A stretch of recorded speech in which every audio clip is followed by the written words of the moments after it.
from a background of traditional quilting, I clearly remember the first time I heard the term found object, and I was like, what is that? And my friend said it's something that you find, and then you want to put it on your quilt. And I thought, okay, that sounds interesting. Well, now I use found objects all the time. And one of the biggest challenges, or joys, is trying to figure out how to stitch or stick or get that found object to stay on the surface of your quilt. Here, my found objects on this wonderful little neutral piece happen to be rocks that I found on the Oregon coast, and I wanted to put them on this piece here. And so I decided to stitch them on with embroidery floss, and I have two different flosses. One is just a plain cotton floss, and the other one is a very fancy metallic floss. And as you look at all of these river rocks, there's a couple that had holes, and so I could use those holes to hold them down with. But as you look at the rest, they're basically wrapped with stitching, and it's that wrapping that's important. You also see the wrapping from behind, so keep that in mind.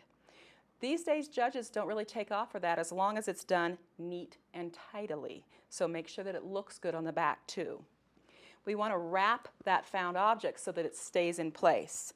So I'm going to go ahead and stitch a little rock right here. And as you can see, these rocks all have different type of stitching on them because that stitching is going to add that visual interest.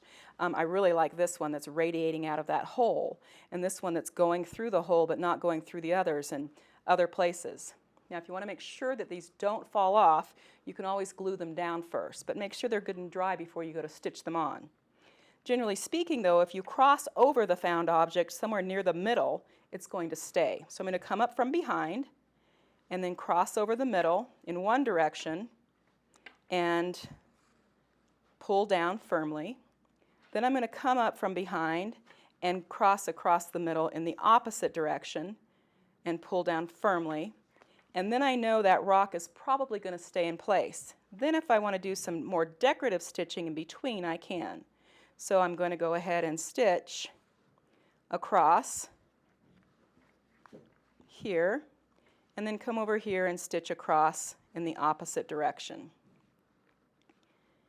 And I've got a kind of a spiral effect that I don't have on any of the rocks around it, so it's different from what's happening elsewhere.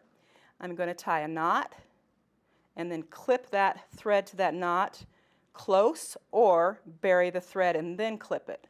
So I'm going to bury it by going into the batting and then clip that thread. And it's that easy to sew on a found object. Sew it on so that it stays, and sew it on so that it adds interest to the piece and makes it much more beautiful. So try finding some really cool objects and sewing them on your next little art piece. I think you'll enjoy it and have fun while you do it.